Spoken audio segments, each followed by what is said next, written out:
सादत हसन मंटो की आर्टिस्ट।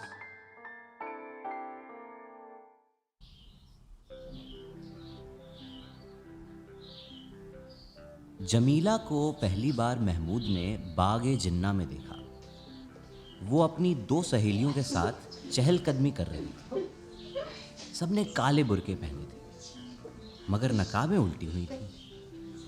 महमूद सोचने लगा, ये किस किस्म का पर्दा है कि बुर्का ओढ़ा हुआ है मगर चेहरा नंगा है। आखिर इस पर्दे का मतलब क्या है? महमूद जमीला के हुस्न से बहुत मुतासिर हुआ। वो अपनी सहेलियों के साथ हंसती खेलती जा रही थी। महमूद उसके पीछे चलने लगा। उसको इस बात का कतअन होश नहीं था कि वो एक गैर अखलाकी हरकत का मुर्तकिब हो रहा है। उसने सैकड़ों मर्तबा जमीला को घूर घूर के देखा। इसके अलावा एक दो बार उसको अपनी आंखों से इशारे भी किए मगर जमीला ने उसे दरखूर एतना न समझा और अपनी सहेलियों के साथ बढ़ती चली गई। उसकी सहेलियां भी काफी खूबसूरत थीं मगर महमूद ने उसमें एक ऐसी कशिश पाई जो लोहे के साथ मकनातीस की होती। वो उसके साथ चिमट कर रह गया। एक जगह उसने जुर्रत से काम लेकर जमीला से कहा, हुजूर अपना नकाब तो संभालिए, हवा में उड़ रहा है। जमीला ने यह सुनकर शोर मचाना शुरू कर दिया। इस पर पुलिस के दो सिपाही जो उस वक्त बाग में ड्यूटी पर थे दौड़ते आए और जमीला से पूछा, बहन क्या बात है? जमीला ने महमूद की तरफ देखा जो सहमा खड़ा था और कहा, ये लड़का मुझसे छेड़खानी कर रहा था। जब से मैं इस बाग में दाखिल हुई हूं ये मेरा पीछा कर रहा है। सिपाहियों ने महमूद का सरसरी जायजा लिया और उसको गिरफ्तार करके हवालात में दाखिल कर दिया लेकिन उसकी जमानत हो गई। अब मुकदमा शुरू हुआ। उसकी रुएदाद में जाने की जरूरत नहीं इसलिए कि यह तफसील तलब है। किस्सा मुख्तसर यह है कि महमूद का जुर्म साबित हो गया और उसे 2 माह कैद बामुशक्कत की सजा मिल गई। उसके वालिदैन नादार थे इसलिए वो सेशन की अदालत में अपील ना कर सके।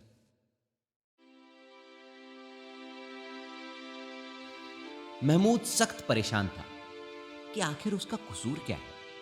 उसको अगर एक लड़की पसंद आ गई थी और उसने उससे चंद बातें करना चाही तो ये क्या जुर्म है जिसकी पादाश में वो 2 माह कैद बामुशक्कत भुगत रहा है। जेल खाने में वो कई मर्तबा बच्चों की तरह रोया। उसको मुसव्विरी का शौक था लेकिन उससे यहां चक्की पिसवाई जाती थी। अभी उसे जेल खाने में आए 20 रोज ही हुए थे कि उसे बताया गया कि उसकी मुलाकात आई। महमूद ने सोचा कि ये मुलाकाती कौन है। उसके वालिद तो उससे सख्त नाराज थे, वालिदा अपाहिज थी और कोई रिश्तेदार भी नहीं थे। सिपाही उसे दरवाजे के पास ले गया जो आहनी सलाखों का बना हुआ। उन सलाखों के पीछे उसने देखा कि जमीला खड़ी है। वो बहुत हैरत ज़दा हुआ। उसने समझा कि शायद किसी और को देखने आई हो मगर जमीला ने सलाखों के पास आकर उससे कहा, मैं आपसे मिलने आई हूं। महमूद की हैरत में और भी इजाफा हो गया। मुझसे? जी हां, मैं माफी मांगने आई हूं कि मैंने जल्दबाजी की जिसकी वजह से आपको यहां आना पड़ा।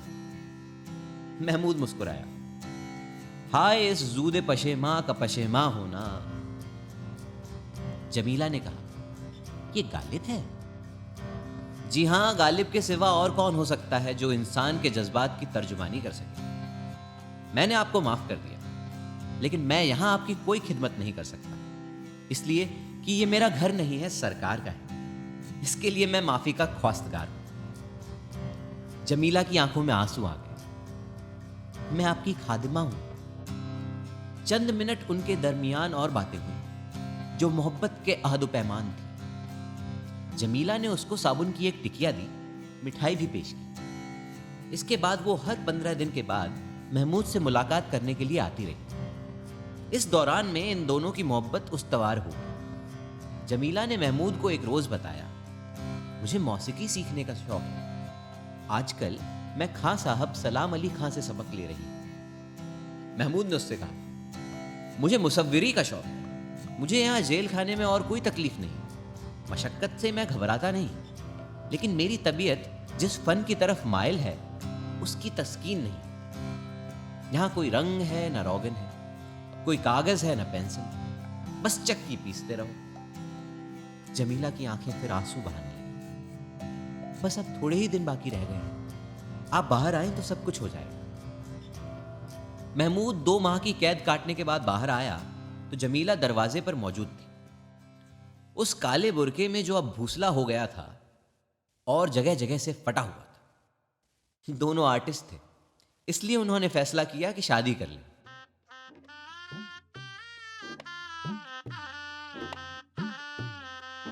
चुनाचे शादी हो गई। जमीला के माँ बाप कुछ असासा छोड़ गए थे, उससे उन्होंने एक छोटा सा मकान बनाया और पुरमसरत जिंदगी बसर करने लगे।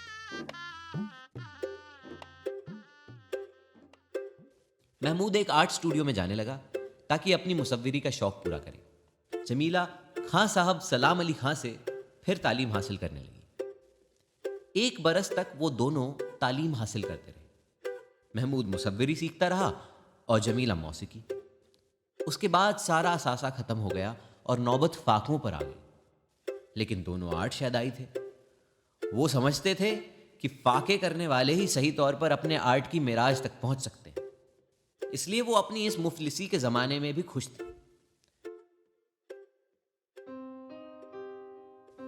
एक दिन जमीला ने अपने शौहर को यह मुज्जा सुनाया कि उसे एक अमीर घराने में मौसीकी सिखाने की ट्यूशन मिल रही है।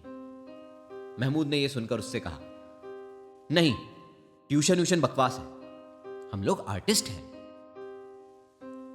उसकी बीवी ने बड़े प्यार के साथ कहा, लेकिन मेरी जान गुजारा कैसे होगा? महमूद ने अपने फूसड़े निकले हुए कोट का कॉलर बड़े अमीराना अंदाज में दुरुस्त करते हुए जवाब दिया, आर्टिस्ट को इन फजूल बातों का ख्याल नहीं रखना चाहिए। हम आर्ट के लिए जिंदा रहते हैं, आर्ट हमारे लिए जिंदा नहीं रहता। जमीला ये सुनकर खुश हुई, लेकिन मेरी जान, आप मुसव्विरी सीख रहे हैं, आपको हर महीने फीस अदा करनी पड़ती है, उसका बंदोबस्त भी तो कुछ होना चाहिए। फिर खाना पीना है, उसका खर्च अलहदा है। मैंने फिलहाल मुसव्विरी की तालीम लेना छोड़ दी है, जब हालात मुवाफिक होंगे तो देखा जाएगा। दूसरे दिन जमीला घर आई तो इसके पर्स में 15 रुपए थे, जो उसने अपने खाविंद के हवाले कर दिए और कहा, मैंने आज से ट्यूशन शुरू कर दी है, ये 15 रुपए मुझे पेशगी मिले हैं, आप मुसव्विरी का फन सीखने का काम जारी रखें। महमूद के मर्दाना जज्बात को बड़ी ठेस लगी। मैं नहीं चाहता कि तुम मुलाजमत करो, मुलाजमत मुझे करना चाहिए, जमीला ने खास अंदाज में कहा। हाय, मैं आपकी गैर हूं। मैंने अगर कहीं थोड़ी देर के लिए मुलाजमत कर ली तो इसमें हर्ज ही क्या है? बहुत अच्छे लोग हैं। जिस लड़की को मैं मौसीकी की तालीम देती हूं, बहुत प्यारी और ज़हीन है। यह सुनकर महमूद खामोश हो गया। उसने मजीद गुफ्तगू न की। दूसरे हफ्ते के बाद वो 25 रुपए लेकर आया और अपनी बीवी से कहा, मैंने आज अपनी एक तस्वीर बेची है। खरीदार ने उसे बहुत पसंद किया, लेकिन खसीस थी, सिर्फ 25 रुपए दिए। अब उम्मीद है कि मेरी तस्वीरों के लिए मार्केट चल निकलेगी। जमीला मुस्कुराई, तो फिर काफी अमीर आदमी हो जाएंगे।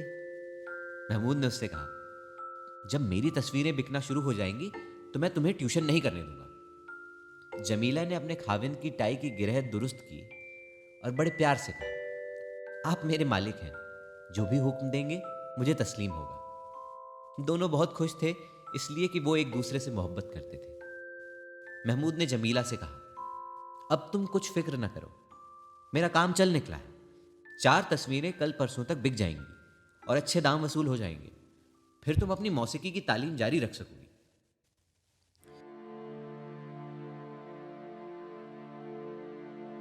एक दिन जमीला जब शाम को घर आई तो इसके सर के बालों में धुनकी हुई रुई का गुबार इस तरह जमा था जैसे किसी अधेड़ उम्र आदमी की दाढ़ी में सफेद बाल। महमूद ने उससे इस्तिफसार किया, ये तुमने अपने बालों की क्या हालत बना रखी है? मौसीकी सिखाने जाती हो या किसी जंग फैक्ट्री में काम करती हो?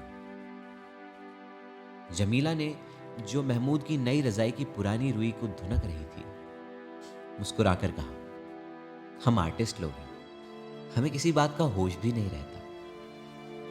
महमूद ने हुक्के की नए मुंह में लेकर अपनी बीवी की तरफ देखा और कहा, होश वाकई नहीं रहता। जमीला ने महमूद के बालों में अपनी उंगलियों से कंघी करना शुरू की। ये धुनकी हुई रुई का गुबार आपके सर में कैसे आ गया? महमूद ने हुक्के का एक कश लगा, जैसा कि तुम्हारे सर में मौजूद है। हम दोनों एक ही जंग फैक्ट्री में काम करते हैं, सिर्फ आर्ट की खातिर।